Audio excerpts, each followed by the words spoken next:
Cherries, it's Jessica here, and today I am using shrink film. I have been obsessed with this lately, and you can make charms and embellishments, and I've been making earrings and jewelry, necklaces, so that's what I'm going to do in this video. I wanted to make a art and painting themed set of earrings. But you could just as easily take these and make them into charms for your scrapbook or embellishments.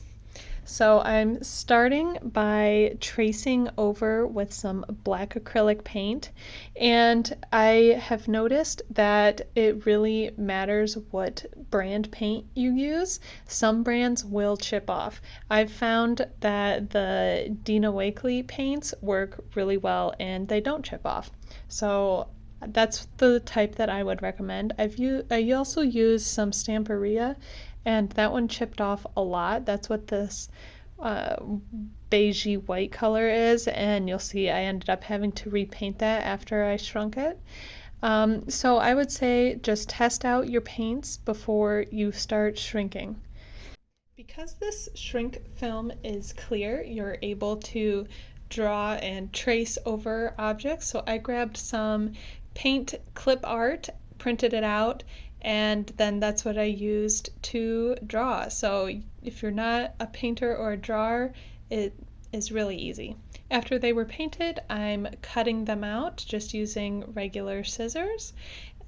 I am also doing some hole punching here and there. I wanted to have holes for loops in there, so I'm making sure to put some holes in for that. If you're just gluing them onto a card or a scrapbook page, then you wouldn't have to do this step.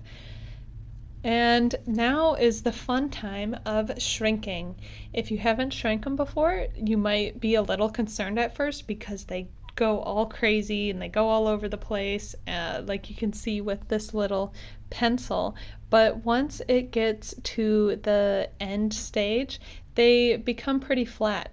I found I like using a metal palette knife just to touch it and hold it down and keep it nice and flat.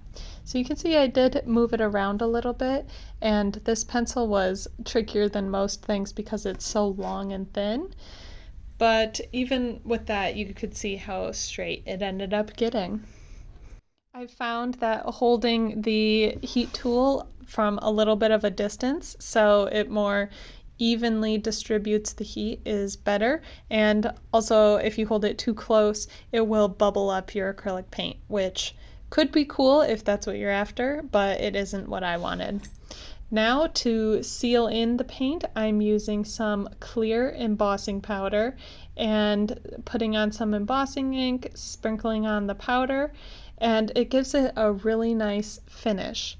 It looks like the rest of the plastic that the piece is. I tend to do this in 2 coats, so I'll ink it, put the powder on, and then heat set it and do that step again. And I like the look that it gives. So you can see how once the embossing powder has melted, it just looks really nice.